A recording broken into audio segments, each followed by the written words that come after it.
जब हम भारतीय संविधान की बात करते हैं तो हमारे दिमाग में अक्सर डॉक्टर अंबेडकर, नेहरू या सरदार पटेल की तस्वीर आती है।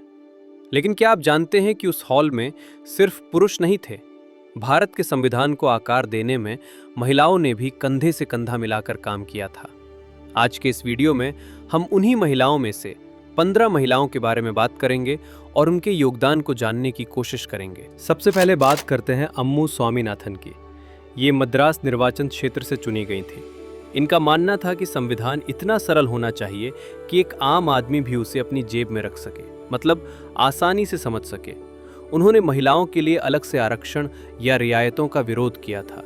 उनका कहना था कि भारत के लोगों को रियायतें नहीं बल्कि बराबरी का अधिकार चाहिए। दूसरे नंबर पर बात करते हैं दाक्षायणी वेलायुधन की। ये संविधान सभा की सबसे युवा और एकमात्र दलित महिला सदस्य थीं।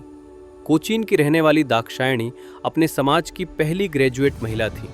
उन्होंने संविधान सभा में जाति प्रथा और अस्पृश्यता को गैर कानूनी घोषित करने के लिए जोरदार आवाज उठाई और कहा कि दलितों को अलग नहीं बल्कि बराबर समझा जाना चाहिए। तीसरी सदस्य थी बेगम एजाज रसूल।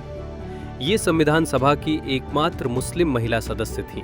मजे की बात यह है कि इन्होंने पृथक निर्वाचन यानी धर्म के आधार पर चुनाव का कड़ा विरोध किया था, क्योंकि उनका मानना था कि इससे भारत बट जाएगा।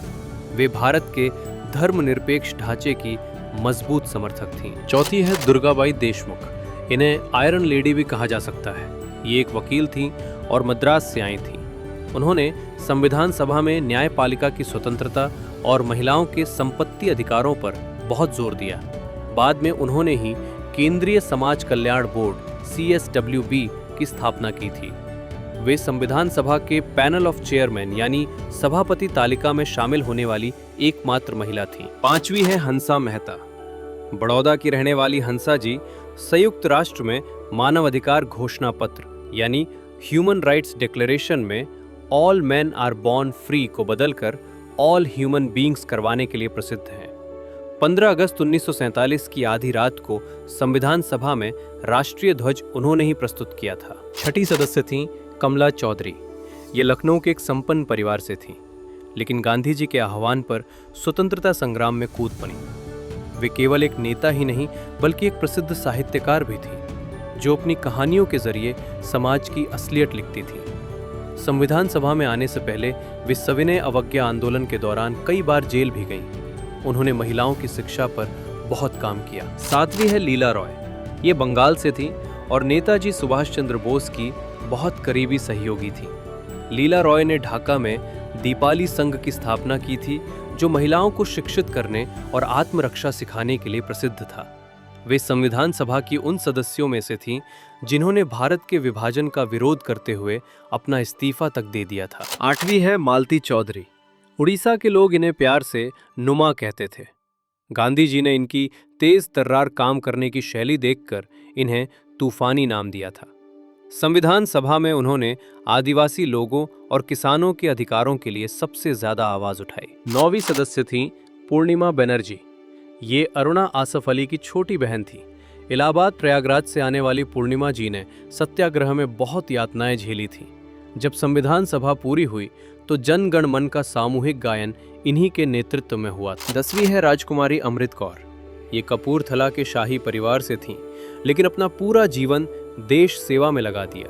ये स्वतंत्र भारत की पहली स्वास्थ्य मंत्री बनी और एम्स की स्थापना में इनका सबसे बड़ा योगदान था। संविधान सभा में उन्होंने अल्पसंख्यकों और स्वास्थ्य के मुद्दों पर बात की। 11वीं है रेणुका रे। ये एक प्रमुख समाज सुधारक थीं। संविधान सभा में उन्होंने महिलाओं के लिए समान नागरिक संहिता, यूनिफॉर्म सिविल कोड और संपत्ति में हिस्सेदारी की वकालत की। विभाजन के बाद शरणार्थियों के पुनर्वास में उन्होंने बहुत बड़ा काम किया था। 12वीं और सबसे प्रसिद्ध नामों में से एक हैं सरोजनी नायडू, जिन्हें भारत कोकिला या नाइटिंगेल ऑफ इंडिया के नाम से भी जाना जाता है। ये संविधान सभा की सबसे अनुभवी नेता थीं। वे भारत की पहली महिला राज्यपाल भी बनी। उनकी ओजस्वी वाणी और कविताओं ने स्वतंत्रता संग्राम में जान फूंक दी थी। 13वीं सदस्य हैं सुचेता कृपलानी। भारत छोड़ो आंदोलन में इनका बड़ा योगदान था।